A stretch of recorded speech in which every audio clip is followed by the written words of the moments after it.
Coucou tout le monde, bonjour à tous, bienvenue sur Bamton CAP, j'espère que vous allez tous bien. Alors aujourd'hui nous allons continuer sur nos sujets d'enseignement moral et civique, d'accord.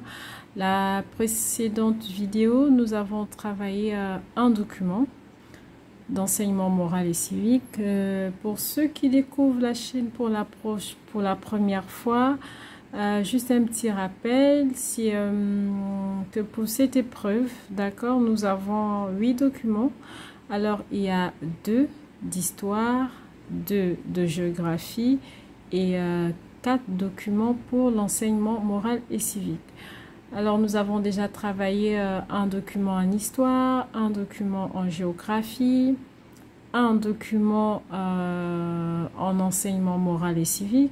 Là, nous allons travailler le deuxième document et sur les prochaines vidéos, nous allons continuer à travailler un troisième, peut-être faire un quatrième sur une autre vidéo et ensuite nous pourrons revenir sur les 2 documents qui nous restent, à savoir un en histoire et en géographie, et comme ça on sera bon, vous aurez eu 8 documents qui vous permettront franchement de préparer cette épreuve parce que c'est 8 documents à travailler. D'accord, mais le jour de l'examen, c'est un tirage au sort qui se fait, d'où la difficulté parce qu'il faut bien maîtriser les documents choisis, bien maîtriser les sujets parce qu'on ne sait pas à l'avance sur lequel des documents nous allons tomber et nous défendre. Vous aurez pour cela 10 minutes de présentation. Et alors pendant ces 10 minutes, soit l'examinateur vous pose des questions en même temps, soit il vous laisse terminer votre exposé et il vous posera des questions bien après. Bien évidemment, vous aurez 5 minutes de préparation. Et pendant ces 5 minutes de préparation, vous n'aurez pas le droit de lire vos notes. Vos documents doivent se présenter comme le document que vous avez là en fond d'écran. Je vous invite vivement à regarder les vidéos précédentes pour ceux qui ne l'ont pas déjà fait, pour éviter de me répéter à chaque fois. Donc, c'était comme ça une petite introduction, franchement, pour des nouvelles personnes. Je ne suis pas du tout une enseignante, d'accord? Je suis tout simplement une personne lambda qui, comme vous, a passé son CAP petite enfance, qu'il a obtenu, et pendant cet examen j'ai vu que beaucoup de personnes franchement galéraient, ils ne savaient pas trop ce qu'on attendait d'eux, et je me suis dit pourquoi pas, je vais faire cette chaîne, je vais donner des informations pour pouvoir aider toutes ces personnes qui veulent passer l'examen, qui vont passer l'examen, qui sont candidats libres et qui n'ont pas plus de support que ça. Voilà, alors nous allons tout de suite entamer le vif du sujet. Alors, ce document est la fiche gagnante du concours national Mobilisons-nous contre le harcèlement. Il a été réalisé, autant pour moi, par les élèves de l'école primaire toulousaine du Puy, sur l'Académie de Toulouse en Occitanie. Ce document a été publié le 3 février 2015. Il est disponible sur la page internet du quotidien 20 minutes Toulouse. J'ai donc choisi ce document car il me permet de parler du thème liberté et démocratie, notamment la liberté, nos libertés, ma liberté. Selon le ministère de l'Éducation nationale, en France, il y a environ 800 000 élèves par an qui sont harcelés au quotidien, et cela dès l'école primaire, et cela continue au collège. De nos jours, en effet, le harcèlement scolaire prend de plus en plus d'ampleur, endeuillant plusieurs familles et détruisant par la même occasion le quotidien de milliers de jeunes élèves. Nous pouvons ainsi définir le harcèlement comme une violence répétée, continue, sur une longue période par une personne ou alors un groupe de personnes à l'égard d'une autre personne. Les attaques peuvent être verbales, donc des insultes, des moqueries. Elles peuvent être non verbales, des grimaces, des gestes obscènes. Elles peuvent être également physiques, c'est-à-dire des coups. On peut également avoir des attaques psychologiques. Donc, je disais que les attaques pouvaient également être psychologiques, de l'humiliation, des moqueries, des menaces. Ce document me permet donc de poser la question: la liberté d'expression me donne-t-elle le droit de tout dire? Tout d'abord, sur ce document, nous voyons une victime, d'accord? Nous voyons une victime qui en pleure. Elle en pleure parce qu'elle est harcelée. Elle est harcelée soit sur son apparence physique, soit sur son handicap, son genre, ou alors son appartenance à un groupe social ou culturel. Nous voyons également des agresseurs, appelés aussi des harceleurs. Ils entourent la victime. Ils sont en train de l'insulter, de lui donner des coups. Derrière, nous pouvons voir un tableau noir, ce qui nous montre bien que nous sommes au sein d'un établissement scolaire. Cette image montre en effet la triste réalité de ce qui aujourd'hui se passe dans beaucoup d'établissements scolaires.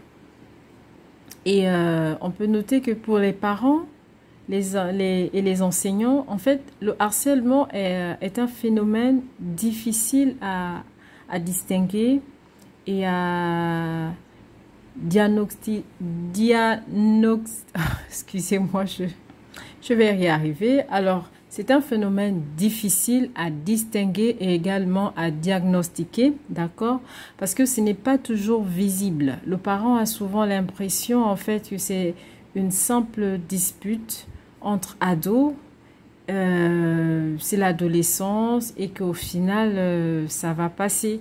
Donc, c'est souvent difficile de distinguer, en fait, que l'enfant est en face d'un véritable problème, qu'il est en fait en train de se faire harceler. Du coup, il est vraiment important pour nous parents, pour nous les enseignants, d'être vigilants. Vigilants aux signaux qui peuvent nous alerter. D'accord? On peut remarquer chez l'enfant des changements de comportement. L'enfant devient plus irritable, il est fréquemment triste, il a besoin de s'isoler. On peut remarquer qu'au niveau scolaire, vraiment les résultats sont en chute, alors que c'est un enfant le plus souvent qui est joyeux d'aller à l'école, il est brillant, et puis tout à coup, il y a beaucoup de choses qui changent. Là, ça devrait nous faire tic dans la tête et se dire, est-ce que je ne suis pas en train de passer à côté de quelque chose en fait? Il faut savoir aussi que le harcèlement scolaire peut également avoir lieu hors du cadre de l'école via l'anonymat des réseaux sociaux. C'est ce qu'on appelle le cyberharcèlement, qui s'est défini comme un acte agressif intentionnel perpétré par un individu ou un groupe d'individus au moyen de formes de communication électronique. Ça peut faire l'objet de menaces en ligne, dans des forums, dans des groupes, des publications de photos ou de contenus montrant un élève en mauvaise posture. Il faut savoir que lorsqu'un enfant est harcelé, il a du mal à en parler. Il se replie sur lui-même, il garde silence et souvent c'est soit par peur de représailles ou tout simplement par honte. Nous pouvons par la suite parler des conséquences du harcèlement, parce que oui, il y a des conséquences importantes sur le développement psychologique et social de l'enfant et de l'adolescent. On peut par exemple citer le sentiment de honte, une perte d'estime de soi, la difficulté à aller vers les autres, et le développement de conduite d'évitement, du stress, de sentiments de culpabilité. Ça peut également entraîner des troubles du sommeil, des troubles digestifs, de l'isolement et malheureusement des tendances suicidaires. On peut également observer du décrochage scolaire. Mais que faire pour lutter contre le harcèlement? Pour lutter contre le harcèlement, on peut dire que la loi seule ne suffit pas, d'accord? Il faudrait également que les victimes acceptent de parler de leur souffrance, qu'ils acceptent de témoigner, d'accord? Vraiment pour alerter. En effet, le ministère de l'Éducation nationale a, lui, instauré depuis 2015 la journée nationale de lutte contre le harcèlement scolaire, d'accord, ce qui se déroule chaque année. C'est souvent le premier jeudi qui suit les vacances scolaires de la Toussaint. Ceci pour sensibiliser les parents, les élèves et les enseignants et inciter les élèves témoins et victimes à en parler aux adultes. Pour finir, enfin, je répondrai à la problématique en disant oui, j'ai le droit de tout dire, à condition de ne pas nuire à autrui. Nous devons donc tous agir pour dire stop. Alors là, stop au harcèlement. Désormais, le harcèlement scolaire est puni par la loi. Il s'agit du texte de loi numéro 2022-299 du 2 mars 2022 qui prévoit 3 ans d'emprisonnement et 45 000 € d'amende lorsqu'il a causé une incapacité totale de travail inférieure ou égale à 8 jours ou n'a entraîné aucune incapacité de travail. Il prévoit également 5 ans d'emprisonnement et 75 000 € d'amende lorsque les faits ont causé une incapacité totale de travail supérieure à 8 jours. Il prévoit 10 ans d'emprisonnement et 150 000 € d'amende lorsque les faits ont malheureusement conduit la victime à se suicider ou à tenter de se suicider. Le ministère chargé de l'Éducation nationale continue de soutenir et de faire connaître les numéros gratuits et dédiés, excusez-moi, qui sont là, existants pour les situations de harcèlement entre élèves. Alors, nous avons le numéro 3020. Ce numéro apporte également des solutions psychologiques et juridiques aux familles, d'accord? Et pour ce qui est des situations de cyberharcèlement, nous pouvons appeler le 3018, d'accord? Ce sont des numéros gratuits, anonymes et confidentiels qui ont pour vocation de soutenir et d'accompagner toutes les jeunes victimes de cyberharcèlement. Il a également été mis en place, toujours dans une posture de lutte contre le harcèlement scolaire. Il a également été mis en place une possibilité de signaler sur le site internet non au harcèlement.education.gouv. Il faudra sensibiliser les jeunes au harcèlement. D'accord? Il faudrait vraiment sensibiliser parce que tu sois victime ou témoin d'une situation de harcèlement, tu as le droit et le devoir de parler à un camarade, à un adulte, à un enseignant, voire à une association ou en appelant tout simplement aux numéros qui ont été mis en place. Parce que se taire, c'est la pire des solutions. Par ricochet, je pourrais également vous dire que, bon, pour préparer les questions, on ne sait jamais, d'accord?